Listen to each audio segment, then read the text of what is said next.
So it's all to play for still. I think so. Do you want to bet against us?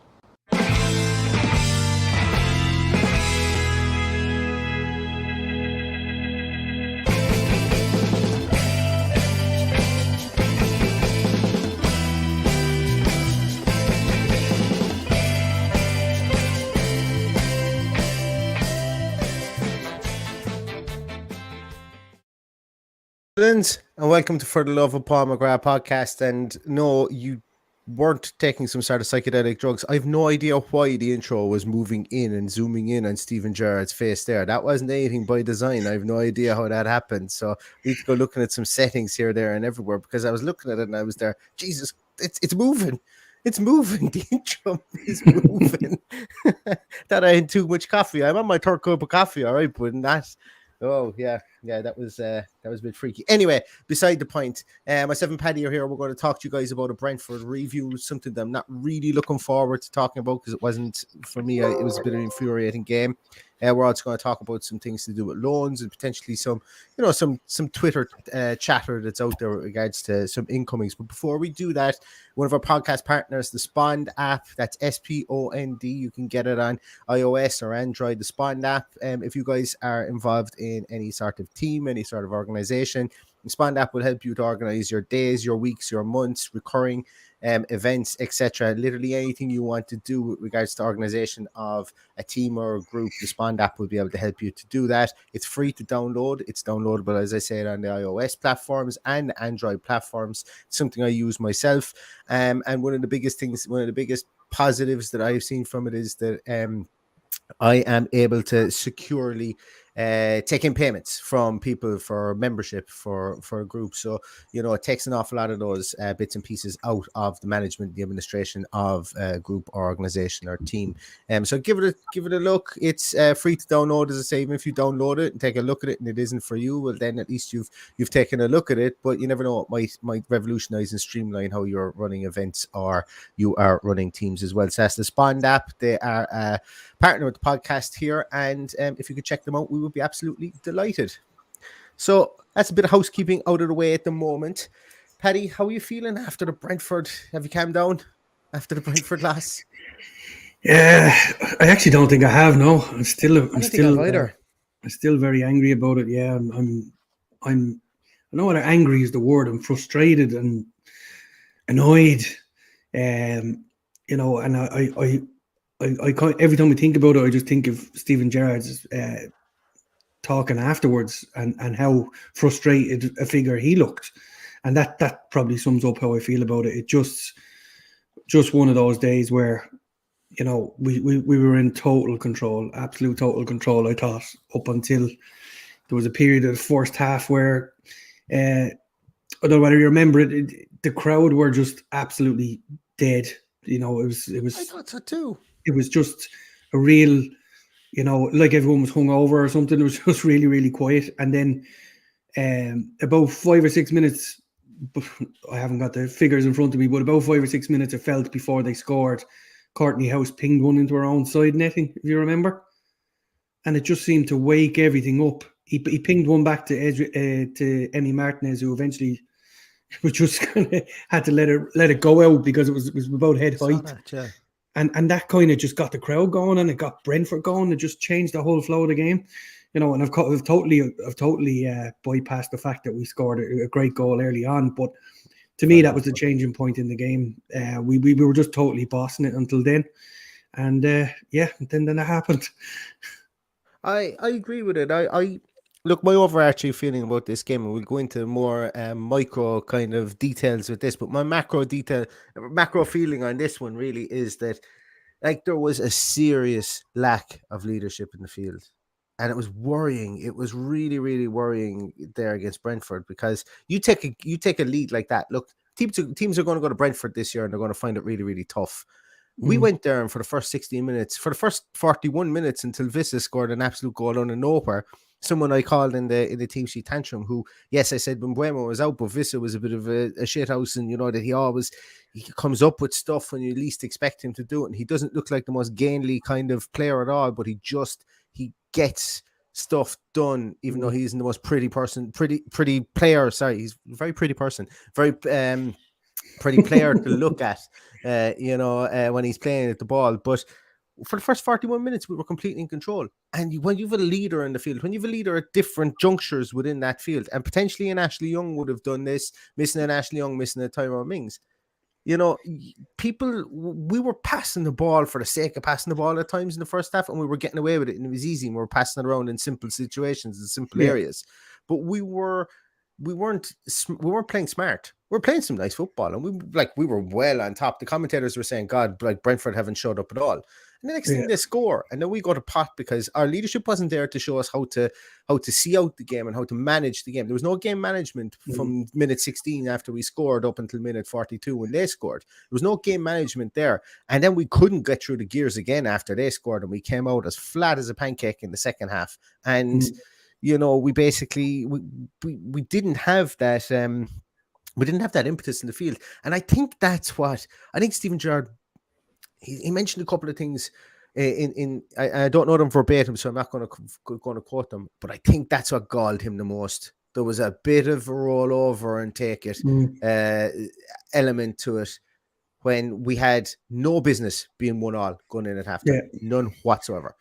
So that for me is the key point. Then, and look, you can talk about talent all you want with players, but Steven Gerrard's going to want to get in there. I think he's going to want to go in there and get like you look at Ted Lasso. I know what's he doing talking about Ted Lasso. I always sorry if people are annoyed about that, but you need to have somebody like a Roy Kent in there that's just going to tell people, listen, cop the fuck on, and maybe that's what we need. I'm not saying that we just get into Vinnie Jones to kick people up in the air, but a leader, preferably somebody who's able to play football as well.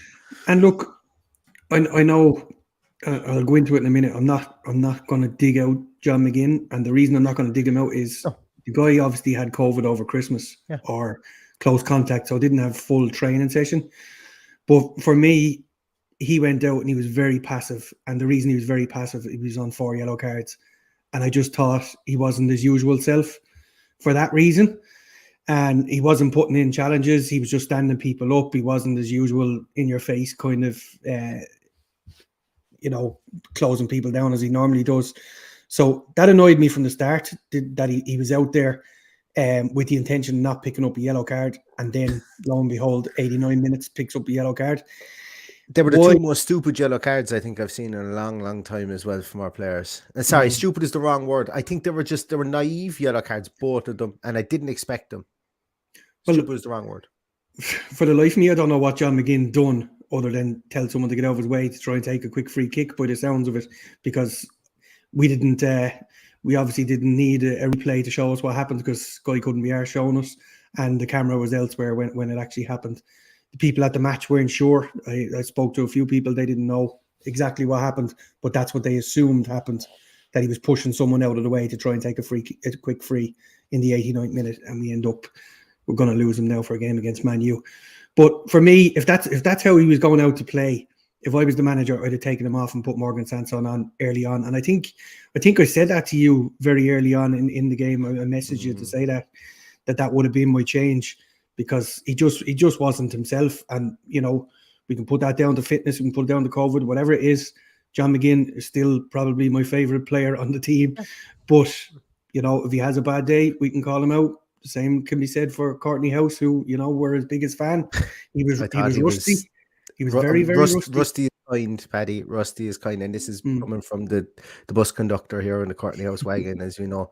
Rusty is kind, but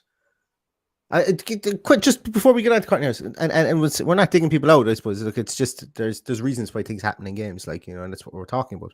Don't want anyone sold. Like, put it this way, we're not saying sell these people. That's stupid. These people have had a shit game. Or not a shit game. That's wrong word again. I'm still a bit angry about it. Sorry. Still a bit angry about it. These people the fullest ability that we expect them to. Yeah. I think that's probably the best way to say it. So, I don't want to get caught up in hyperbole about, and stuff like that. There's enough of that goes on in the world. I just want to call it as I see it as well. But just on John McGinn, and I'm going to really ask a question here now that that there's probably no answer to.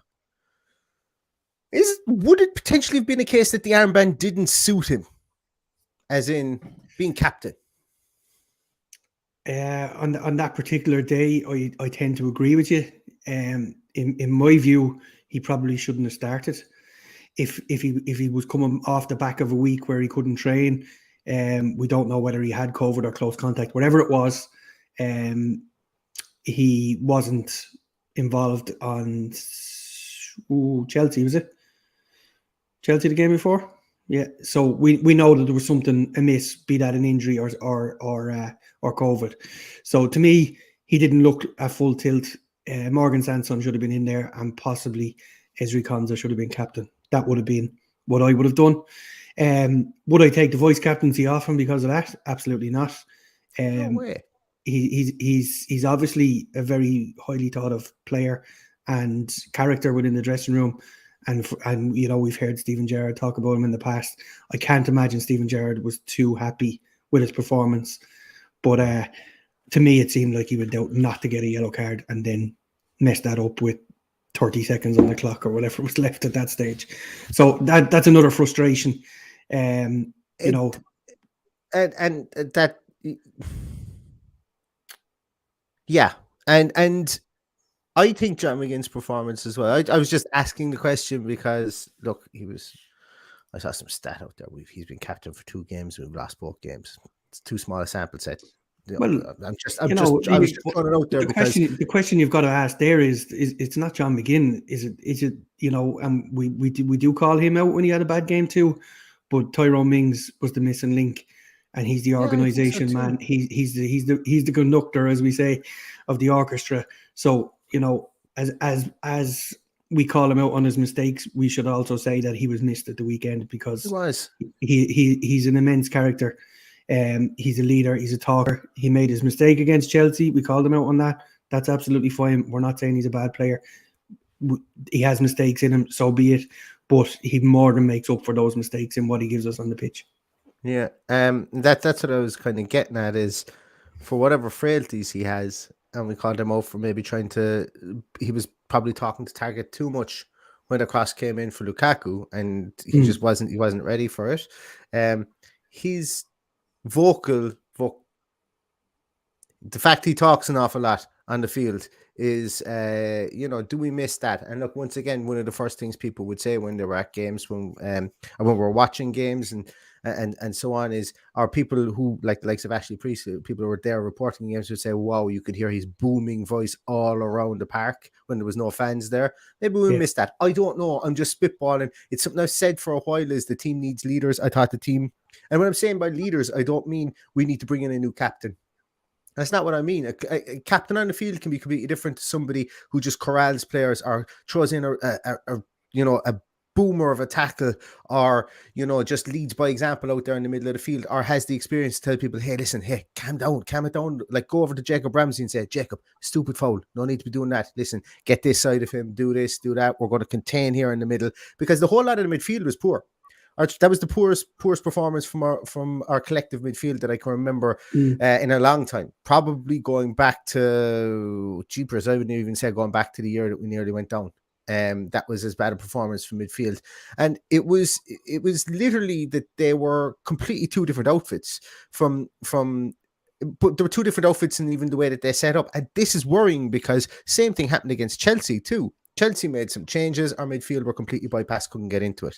Brentford didn't even really make changes. The only change they made was that Sergi Canas had to go off, and they brought on Godas, who's even more of a forward player than Canas. I think it was Canas had to go off, and they brought on your man. And then Beck went off, and they brought on Shandon Baptiste, who, greatest will in the world, and I'm not a professional footballer, and God willing, I would love to be, but I'm not. And Beck is a professional footballer, and so is Shandon Baptiste. But neither of the 2 of those names are going to get into any player of the season conversations. But they came on and they made little tweaks, and I don't even know what those tweaks were. But we didn't react in midfield, and that's really worrying. And there's an argument to be made to say that we haven't reacted in midfield against changes since Nakamba has been out of the team. And while I love Douglas Luiz, and I really do, and we were even talking about him playing further forward and bringing in that defensive midfielder, he's coming for some criticism after this game, and the fact that when we didn't have that cornerstone in the middle of midfield, the other two lads were at a hiding to nothing. And I don't fully agree with that, because I think McGinn was having a poor game from the off. But it's something that needs to be looked at for sure. Midfield, we're back to talking about midfield again, like we were portions of last season. I'm not so sure. I'm not so sure that the midfield was entirely the problem. The way I saw it, Brentford kind of sat early on, and then when they did try and do something, we caught them and we scored, and then they sat again. So they had that more or less bank of 5 when they didn't have the ball, and it was very, very hard. There was one stage in the first half where I think it was Target and maybe Douglas Luiz played 5 or 6 passes amongst each other, just one-touch passes, and that was kind of an indication to me, is like, these guys have no intention of coming to take the ball off us. They and that was. You see it as a coach, like that's nearly a sign to tell someone, there's an issue here, we're not getting through or whatever. Yeah. And they're boosting up their stats of completed passes. But it was a strange game. It just, like, your man Norgard, I think he's a brilliant player. Oh, very good, I haven't seen too much of him. Even though he got rolled for Bundia, but for the goal, but yeah, but Bundia would have rolled everybody. That was the first time he came out of his comfort zone of actually holding everybody in place, and it was the first time he had 10 yards either side of him.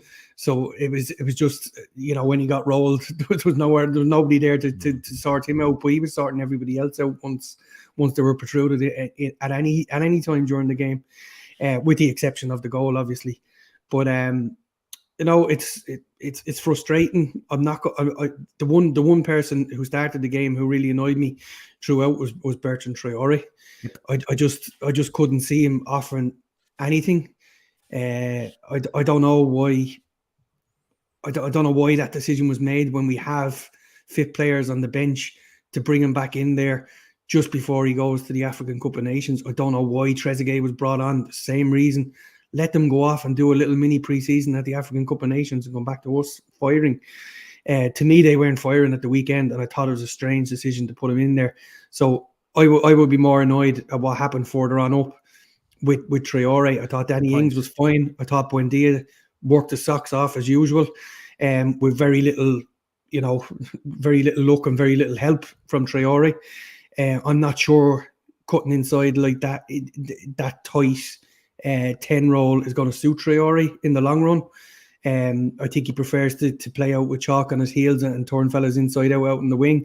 So that's going to be an interesting thing to see what happens when he comes back from the African Cup of Nations. So there's a lot to discuss for January, because there's so much going on in the team. I do believe he will strengthen, and I think it might surprise us how many players he brings in. But it also might surprise us that he sends players out. I think that's first and foremost in his mind now is who goes out, and then he'll start considering the replacements.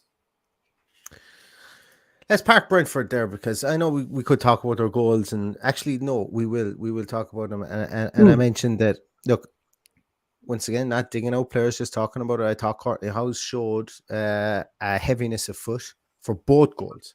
Yeah. From the simple fact that I don't think that Tyrone Mings doesn't at least get a diving. I'm not even going to say a block on the first one. I think that he gets in a small bit closer to Vissa, and maybe just puts him off a small bit more. He kind of he had an acreage to play in there, and brilliant finish. Like, there's no, like, you give him that ball 20 times, he probably puts it in the net once. With a goalkeeper in there. I think Kanza, when he saw him getting rolled, I think Kanza's first impression was, oh, I got to get back here, because he's not going to be able to, he doesn't have the pace to get back and get at his man. That's why Kanza was so far back and couldn't close down as well. Yeah. Kanza planted his feet. He planted his feet and made his decision. He was making himself a wall as such. Yeah. Whereas the correct thing to do was to go and close him down as hard as he could and allow Courtney House to come inside if he did beat Kanza. So Conza was totally at fault for that first goal, I felt, even though Do you the know? mistake ultimately was made by Courtney House to get rolled like that. Well, it was great. It was a great touch. But what I'm saying is that I think Konza had to get back into a position because House was completely taken out of the equation, and it was a split second stuff. So, and then obviously it's very difficult to turn around and then come straight back out and come out and close it down. But I suppose we're just kind of splitting hairs here on it, really. But it was a great finish as well. But the second goal was the real galling one. I don't think Matt Targett trusted where Courtney House was for the second goal. He was so far in. Matt Targett was so far pulled in. It was criminal, to be honest with you. But I don't blame Matt Targett for it, because once that ball goes out over Matt Targett's head, Matt Targett goes. It does get a clip off him. It gets saved if I'm not I'm not mistaken. And Courtney House still hasn't even reacted to the ball after it's been saved, So Tyrone Mings in that instance, say what you like about him, he's a fantastic athlete. Tyrone Mings is like a tree there. He's spreading himself some which way. He might be sliding into his own player or doing whatever, or trying to kick the ball up into the air or something, but he's trying to get a body on it. And he does have some very, very good reactions. And I just think we missed that. And I just think that the Courtney House was that bit heavy-legged. And you called it rust, but I would probably call it maybe rust is probably the right word for it. But you can't replicate a Premier League game on the training pitch. There's nobody running at you full tilt, flying into tackles. The whole thing is that Courtney House is not playing enough football. And that's the issue. That's why I felt he was rusty. Even that touch, he was the one that I thought changed the game and boosted them and their crowd. I think if that didn't happen, they kind of smelled there was something in the air that they could get at this fella, and sure enough, they scored then a few minutes later. And the same goes for McGinn. I thought McGinn was leggy and rusty, and I think that's probably the tone of the game. It was leggy and it was poor, and I think it's time to move on and draw a line under it, because I reckon there's going to be an awful lot of players on the training pitch this week regretting what they did at the weekend, because it's going to be high intensity and high octane training getting ready for next Monday. Let's move on from Brentford. Last couple of minutes for this podcast. We've seen a couple of people move out. We've seen a couple of people come back in from loans. We've seen a couple of people talked about maybe moving to Aston Villa. Let's talk first of all about, we know one person has gone out at the moment, Keenan Davis. Two people, Axel Tuanzebe and Keenan Davis. Axel Tuanzebe, not our decision. Still up in the air as well. He is gone. He's gone, but still up in the air. It hasn't been confirmed or anything. There's enough people talking about it. I think that it's definitely going to happen. But Keenan Davis is now rocked up at Nottingham Forest. That was a loan that I think was originally supposed to happen in August, September time, but due to his injury, it's been curtailed and it is now happening. I'm interested to see what he does at the championship level. I'm interested to see what happens there. I'm not too sure he comes back to the club in any meaningful fashion after this, but I think it is a nice loan move for him to try and rebuild his confidence and maybe try and find his level, which is very good for him. Look, if he goes down there and he scores 10 goals this season, in half a season, but maybe then Aston Villa think about maybe integrating him back into the team next year, but I don't think that that's going to be the situation. And look, I'm delighted for him to get a loan away and to get some time under his belt and see what he can do. I think I read, is it 86 appearances he's made for Aston Villa? That's a lot of appearances for him, and fair play to him. Look, I hope he does well at Nottingham Forest. But the loans that have come back, Paddy, it looks like Stephen Gerrard has come in and gone, listen, lads, our loan strategy hasn't been great, and we're going to call back a good share of people. Dominic Revan is back. Brad Young is back. Arian Reiki. Louis Barry back. Louis Barry is back. Yeah, and so on. Technically, as far as we know, Wesley is back and heading out again to Brazil. So, look, loans are a strange thing. Going on loan is a strange thing to happen to a player. You're going somewhere where you haven't got the trust of the dressing room. There's a lot of negativity towards you when you come in. There's a lot of positivity too if you're an exceptionally good player coming from a Premier League club. But it can be very hard to settle knowing that there's, the fishing rod could be out in January to bring it back in, or the club could be at the mercy of the club you went to send you back after 3 months or whatever it may be. So loans can go wrong. We've seen them go wrong. We've seen Cameron Archer last year not exactly tearing up trees and then comes back in this year and scores a bag of goals. So you can't. It's very hard to judge them too. You know, we don't know what the fitness levels of the likes of Louis Barry and Brad Young are. We don't know what Steven Gerrard's thinking is. Is he bringing them back in to keep them there for a couple of weeks before sending them back out, which could happen. So we'll you know, he probably wants to see what these guys can do in training as well, and see is you know, would they be open to offers to selling them, or would they just, you know, as far as we know, there's already a deal being done for Louis Barry to go to Swindon Town, where Kane Kessler is having the time of his life at the moment. So hopefully Louis Barry can go and do the same thing if that comes about. But I'm sure these guys are back in training this week, and Steven Gerrard is the type of character who's going to have a good look at them and see exactly how good they are training with boys at that level. Yeah, you mentioned the piece there about loans can go wrong, and at the start when Louis Barry went to Ipswich, I went brilliant, really good situation for him to go to. But then they made like 11 more signings. I think there was something like 12 or 14 signings Ipswich made. Paul Cook was after coming in there. Paul Cook is now no longer there. Kieran McKenna is there as the manager. There's been a lot of upheaval. It's a club that doesn't really know what it's doing from one end of the week to the next. Since they've been in the Premier League, they haven't exactly been the most stable force. But I thought Paul Cook would bring that to Ipswich. It didn't happen. And Louis Barry only had, you know, barely even, I don't know, it was something like he had barely even 300 minutes, I think, when he was out on loan there. So delighted to see him back. Carlisle, I think, actually did a pretty sound thing. The Caroline probably would have.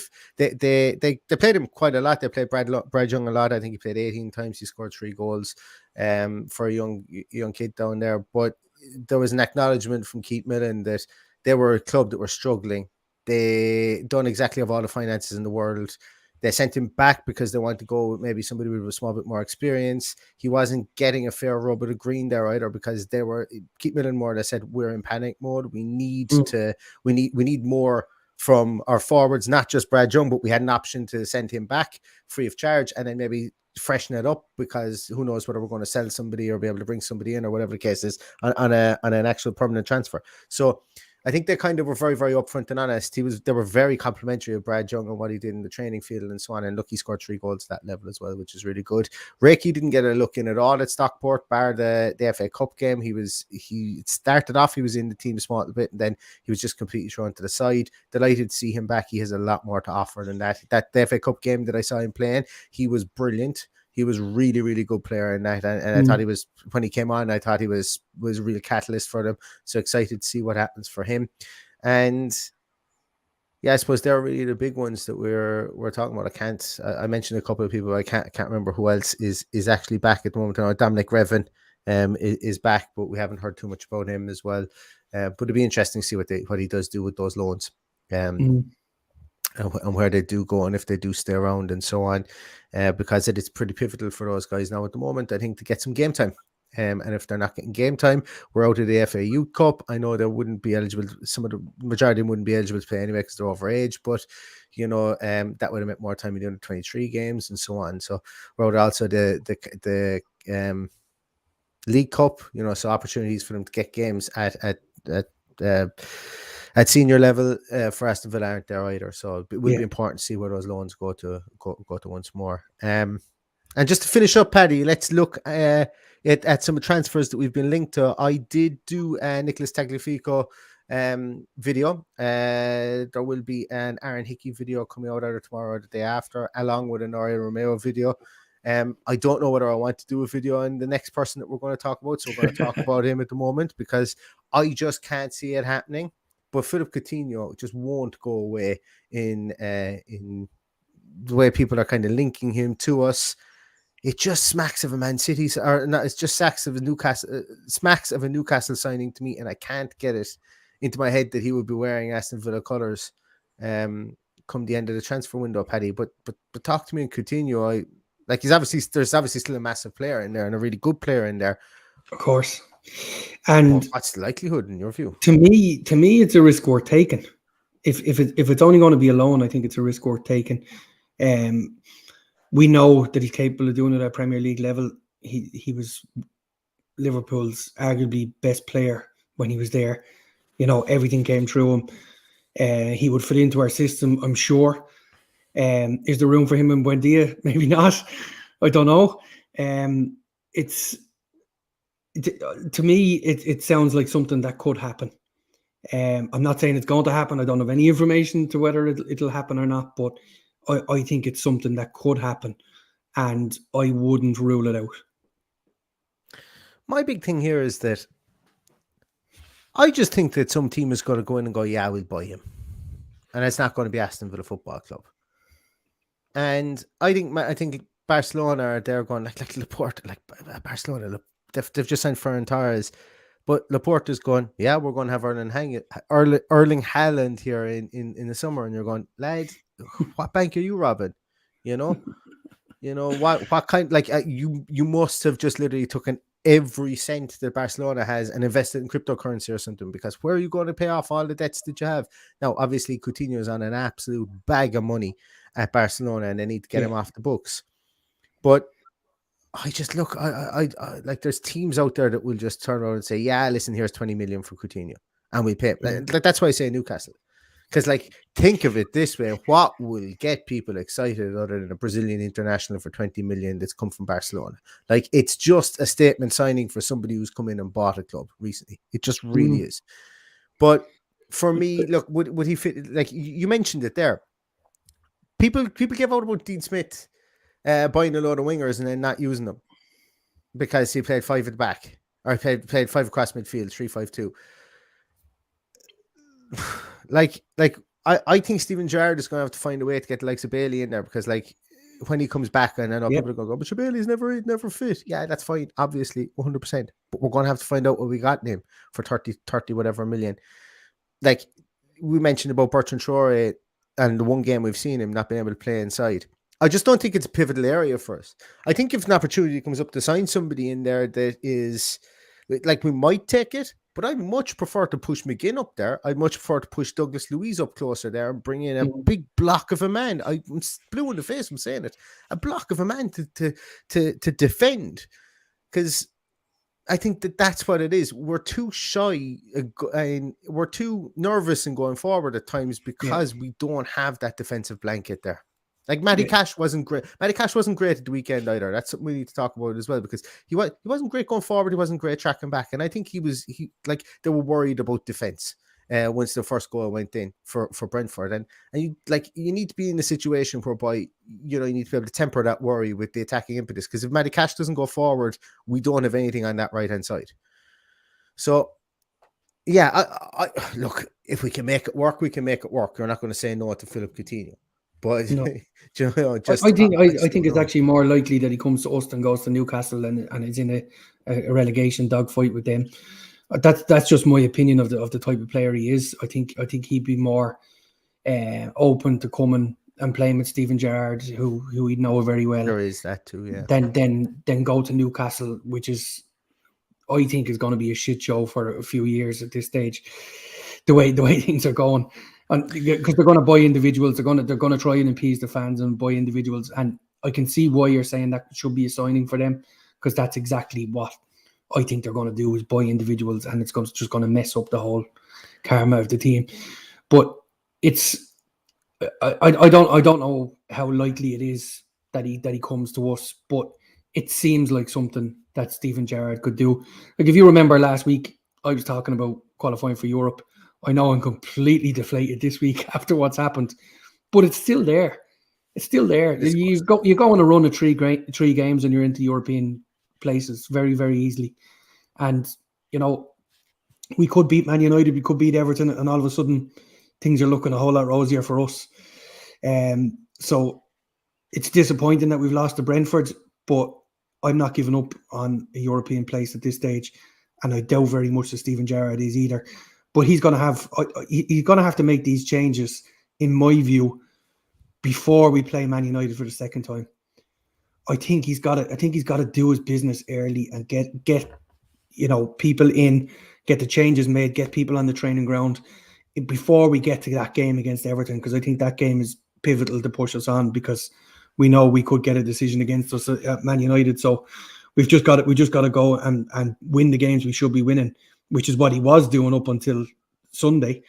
So if that means Coutinho, if that means Tagliafico, if that means Pau Torres, any of these, I think he'll get them done quicker than we would expect. And the last thing I want to see is the 31st of January and 3 or 4 players coming in and just being a mess, because that's to me what Newcastle are going to do. That shouldn't be what Aston Villa are doing. One of the positives I could see with somebody like Coutinho coming in, and as I say, I think that there's underlying issues with regards to why stuff like our pass percentage is off, but our pass percentage is the 7th worst in the league.